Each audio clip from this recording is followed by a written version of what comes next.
Je pense que, je me permets de vous dire une chose. J'ai une idée qui m'est venue un peu à l'esprit en écoutant parce que je ne suis pas arrivé ici avec des idées préconçues entre terreur et espoir. Je suis plutôt optimiste quand j'entends. Mais j'ai l'impression que par rapport au temps, nous soyons un peu, moi ça me fait penser un peu quand j'essaie des dossiers dans lesquels je sais où je vais, mais les clients ne le voient pas trop, et on est un peu au milieu de la mer. On ne voit pas tout à plus le port du départ et on ne voit pas le port d'arrivée. Je donne cette image-là parce qu'elle me semble assez intéressante. Pourquoi je dis cela? Parce que je pense que l'espoir, nous on sait où on va. Ça veut dire que certainement pas pour revivre la même société que nous avons connue là, qui a mis en exergue tout ce que de négatif peut avoir. Au niveau aujourd'hui, la Covid n'a fait que mettre en exergue un autre virus, qui était le virus de notre politique, de notre société, qui n'était pas belle, qui était déjà une forme de dictature capitalistique, économique, fondée sur une seule unique problématique, l'argent. Mais l'argent au sens mauvais du terme. La Covid, aujourd'hui, nous amène à réfléchir. Et quand c'est eux qui nous ont déjà parlé du nouveau monde, ne l'oublions pas. C'est Macron qui a parlé du nouveau monde. Hein. C'est Macron qui parle du monde. Lui, c'était le premier à dire le monde d'après. Parce que effectivement, il y a un monde d'après. Je vous rappelle un tweet à tout le monde qui a été fait aujourd'hui, ce matin même, par M. Macron. Rencontre magnifique avec Bill Gates et Melinda Gates. C'est le tweet de ce matin. Absolument, c'est le tweet dans lequel il dit magnifique, toujours ensemble, toujours solidaires. Les mots de la fin du tweet. Attendez. Après, quel marketing? Non, mais je suis en train de vous dire ça pour faire bien comprendre par qui nous sommes gouvernés, par qui nous sommes gouvernés. Et quand on oublie que ce monsieur est un monsieur qui était banquier chez Rothschild, qui en quelques mois est devenu président parce que tout ceci a été concerté et construit, et qu'aujourd'hui, il nous fait le tweet alors qu'il y a des gens qui crèvent la dalle, des gens qui crèvent la faim. L'autre soir, il y avait un jeune homme qui dormait dans la porte d'entrée du parking de la rue Renoir.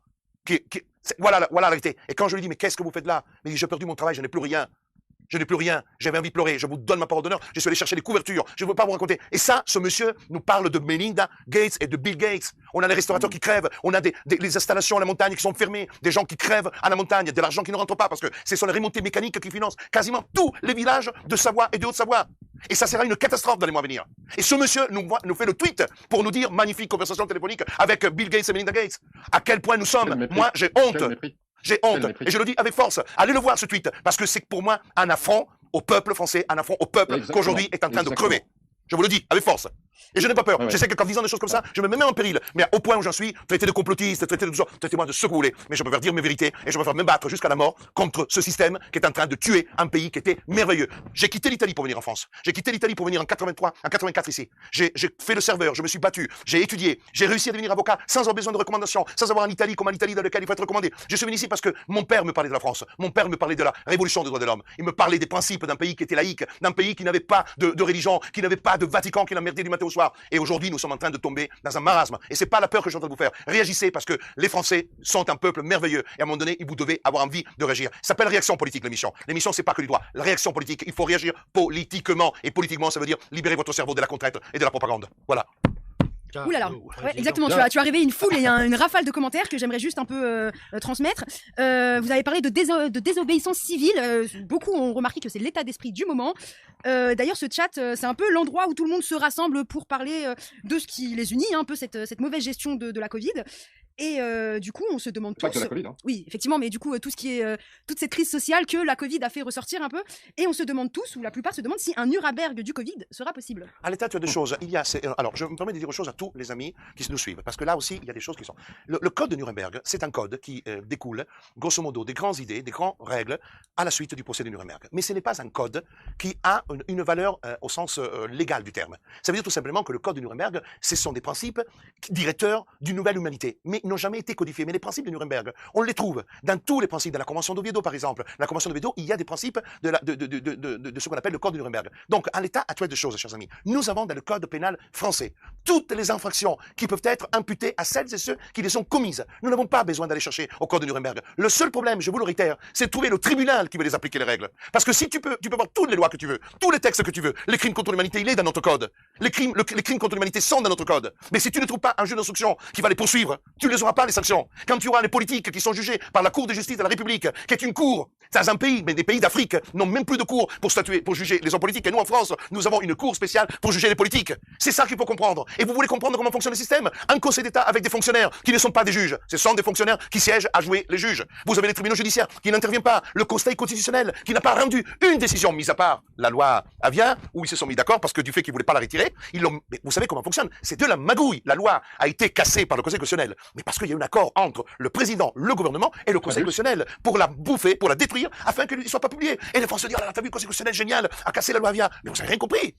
Vous avez rien compris. Nous n'avons plus de justice. Quand vous avez le Conseil constitutionnel qui valide une loi organique qui a été examinée en moins de 15 jours, en violation de la loi, des textes constitutionnels qui imposent qu'une loi organique doit être, même en procédure d'urgence au minimum, examinée pendant 15 jours, et que la loi organique n'est pas considérée inconstitutionnelle, qu'est-ce que vous voulez de plus? Quand vous n'avez pas, vous parlez de la Cour européenne des droits de l'homme, je termine. Il n'y a pas de contre-pouvoir dans le Il n'y a pas de contre-pouvoir. Et quand vous avez la Cour européenne des droits de l'homme, vous avez entendu une décision rendue par la Cour européenne? Non, parce qu'il y a un texte, l'article 15. Il suffit un État d'écrire au secrétaire général de la Cour disant nous vous informons que nous prenons des lois liberticides à cause de la santé. Très bien. On n'applique plus la Convention européenne de sauvegarde de l'homme.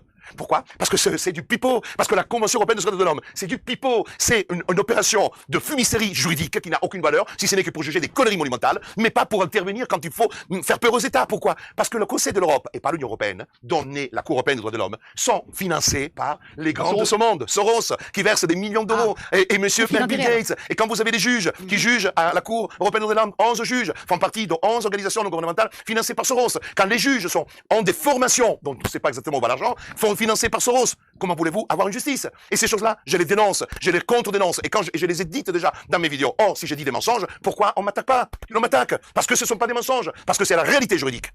Et quand tu n'as pas la possibilité de réaliser tes droits devant un juge, tes droits, c'est du papier toilette. Tu peux le jeter aux toilettes. Ça n'a aucune valeur. Mais Samia, maintenant que tu ne me trompes pas, tu me poses une question. Donc, en fait, la loi, ce n'est que selon ce qu'en font les juges. Je suis en train de... C'est pas ça fort. Quand il y a un conflit, soit entre deux personnes, ou entre une personne et un État, ou une administration, il te faut un juge si il n'y a pas une reconnaissance du droit. S'il y a deux voisins qui se tapent dessus, soit ils signent une transaction, sinon on doit aller devant le juge pour trouver une solution. Si j'ai un conflit avec l'État, il me faut un juge qui tranche le contentieux qu'impose moi et l'État. Mais si tu n'as pas ce juge, ça veut dire tout simplement que ton droit contre l'État est mort. C'est l'État qui va gagner et c'est l'État qui va te l'imposer. Voilà la réalité. Donc la séparation des pouvoirs n'existe pas. Mais il n'y a pas de séparation parce que de toute façon, il n'y a pas de pouvoir séparé. Le Conseil d'État, la justice administrative, n'existe pas. La justice administrative, il y a justice quand tu as des juges. Un juge, c'est quoi? C'est un tiers, impartial et désintéressé. Tu ne peux pas faire arbitrer un match de foot par le masseur de l'équipe adverse. Tu cherches un arbitre. Habillé en noir, en jaune, qui ne soit ni le masseur, ni le kiné, ni... Non, tu cherches un arbitre. Alors que là, nous sommes en train d'avoir des arbitres qui sont les masseurs de l'équipe adverse.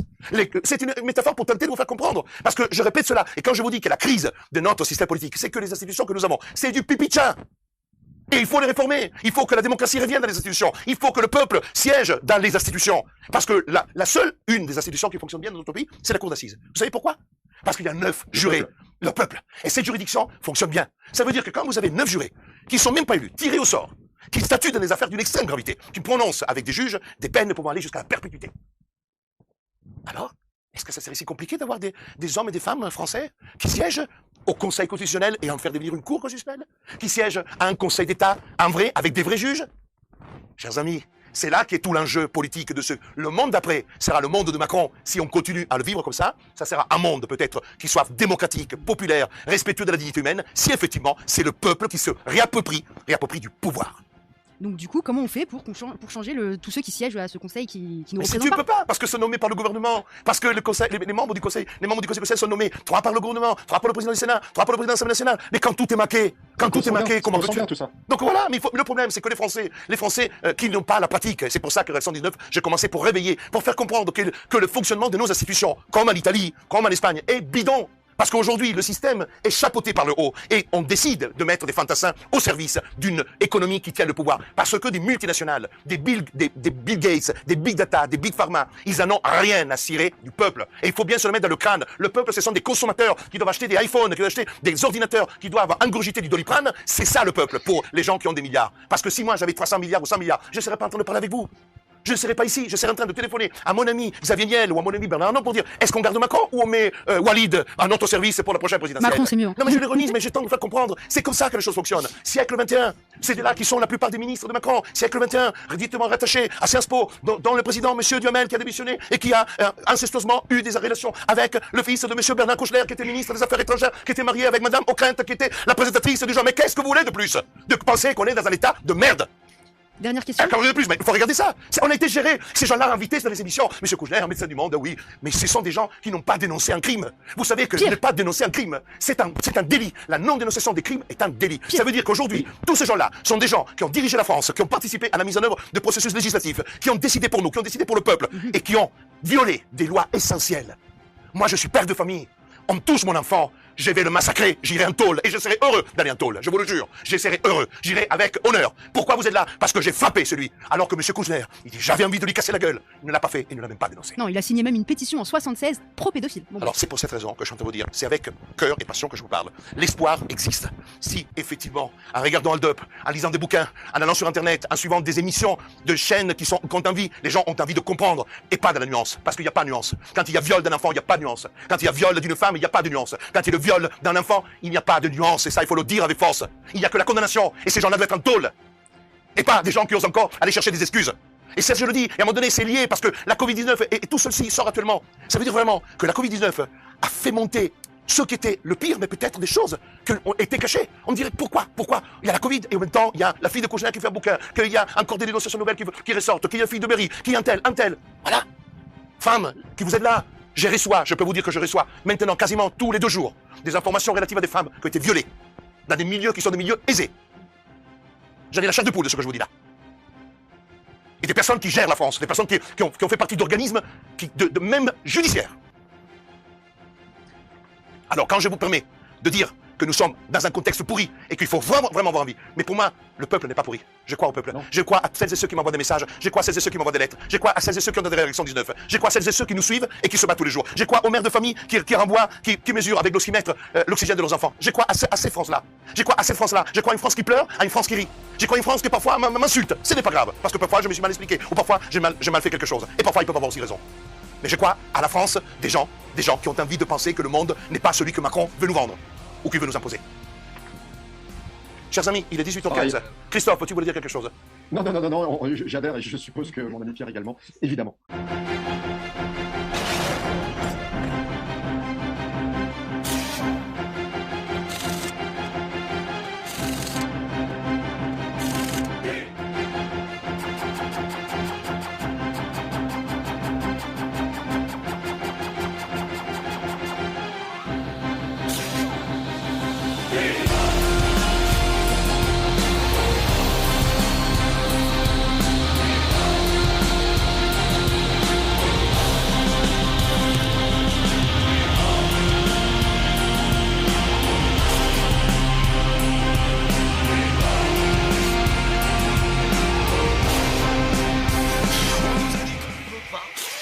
Aujourd'hui, 2 revendications majeures pour l'intégralité des gens qui portent ce gilet.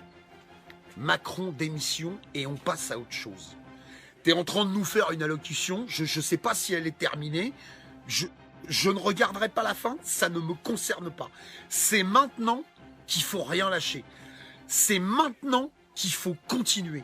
C'est maintenant qu'il faut aller au bout des choses. Samedi, il faut aller à Paris. Continuons de filtrer les ronds-points. Continuons de filtrer le pays. Continuons de montrer à ce mec que le peuple refuse catégoriquement toutes les conneries qu'il nous propose. Moi, ma seule satisfaction, c'est que demain, des milliers et des milliers d'hommes peuvent être secourus dans toute la France. Grâce à nous. Des hommes et des femmes qui vont trouver un toit sur la tête. Je veux être le porte-parole de toutes les personnes qui sont en souffrance. En France, en Dom-Tom, je pense à la Guadeloupe, à la Martinique, je pense à l'île de la Réunion qui souffre aussi en ce moment, je pense à tout le monde, pas seulement à la métropole. Il est temps maintenant de nous unir dans le respect. La plupart des gens, il y a un dénominateur commun. Si on est dehors du matin au soir, c'est quand même bien grâce aux mesures que votre gouvernement a prises. C'est celles qui ont fait déborder le vase. Mais le vase était déjà plein. Et maintenant, le tout, c'est pas de savoir qui a fait quoi. C'est de savoir ce que vous, qui devriez nous servir, pas nous asservir, vous faites pour nous. Nous, exactement. Si on est dans la rue du matin au soir, c'est parce que vos mesures, là, qu'on entend, on a l'impression que vous descendez de la Lune. Il n'y a personne qui a 1 000 € pour changer de bagnole, même si vous en mettez 4 000 dessus. Non, laissez-moi finir, vous, maintenant. Les gens qui sont là et les gens qui se battent, ils sont à moins 30, à moins 100, à moins 50, à moins 500 tous les mois. Et depuis longtemps. S'il vous plaît. Et ça, c'est après avoir épuisé toutes les ficelles. Ça veut dire on n'emmène plus nos femmes au cinéma.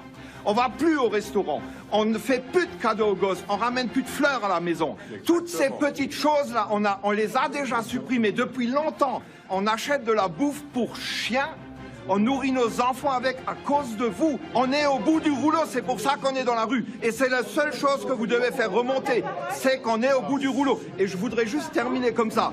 Monsieur Macron, il a ouvert la boîte de Pandore, mais vous et lui, vous savez pas quand c'est que vous la refermerez.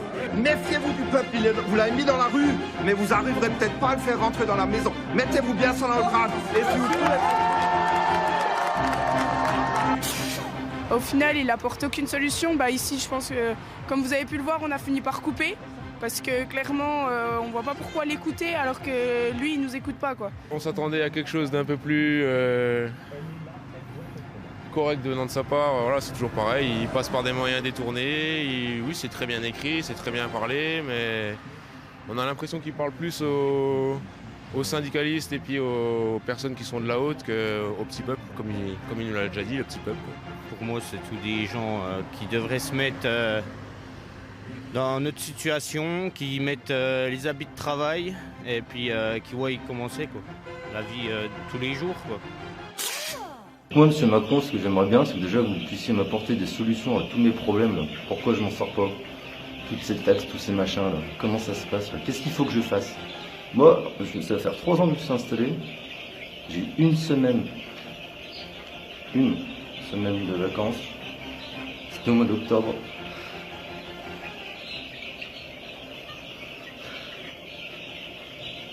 Et pourquoi je l'ai pris cette semaine de vacances? C'est parce que c'est la MSA qui m'a payé une semaine de vacances. Ça s'appelle l'aide au répit. L'aide au répit.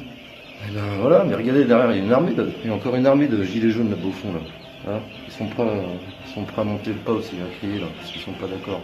Donc j'aimerais bien que vous me donniez des solutions à tout ce que je viens de vous dire là. Hein.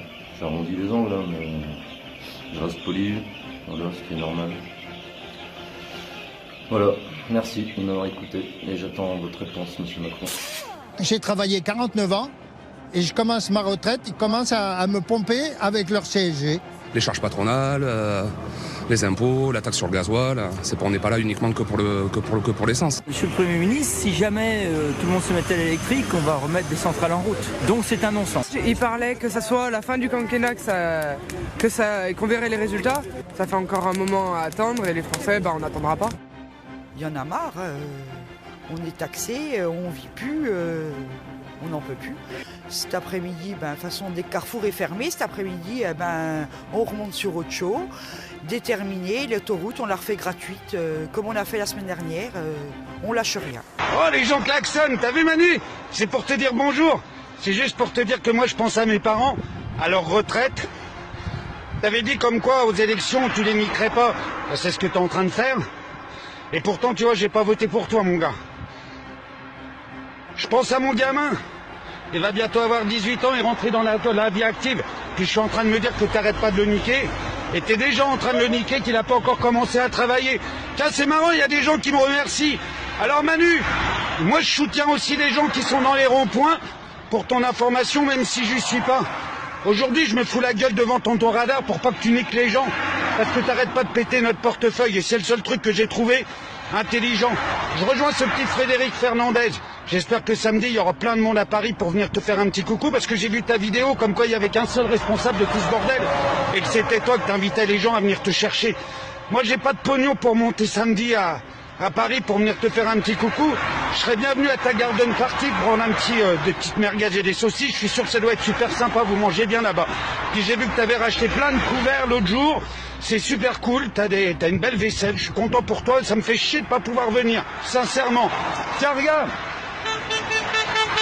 Le mec, il est content aussi, lui, il est en train de se dire qu'il est passé plus vite que la limite réglementaire à 80 km/h pour soi-disant avoir moins d'accidents sur la route. La seule chose que tu as réussi à faire, c'est d'augmenter, tout simplement, le nombre de PV. Et t'es un gros malin, Manu. T'es un gros malin, Manu. Mais comme l'a dit le gars sur la petite vidéo l'autre jour, la France en colère, toi tu nous mets un truc gros comme ça, nous on est 67 millions à te mettre un petit truc comme ça, mais 67 millions de petits trucs comme ça, je peux t'assurer que ça va te faire un gros trou. Allez, bisous Manu.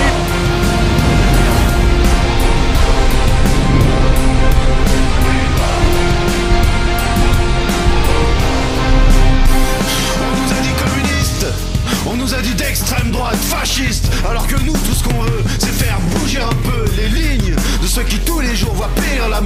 l'espoir, l'envie, se sentir en vie à leur tour. On n'aime pas être mis dans des cases, mais on aime bien y ranger les autres, sans faire nos ennemis à l'occasion. Plus facile que de faire de les nôtres. Demandez donc aux vieux sages, ce n'est pas là notre faute, il serait plutôt d'usage de se serrer les coudes entre autres. On est peut-être pessimiste, mais on n'est pas résigné. Nous tout ce qu'on veut, tout ce qu'on fait, c'est de transmettre l'idée que l'amour n'est pas juste un vague concept, un truc débile pour gauchistes à jeter aux oubliettes. Au contraire, si violence il y a, elle se justifie là par la générosité, une vérité guidant les pas de ceux qui se battent, mais pas pour la conquête, c'est pour la solidarité qu'il doit y avoir de la compète.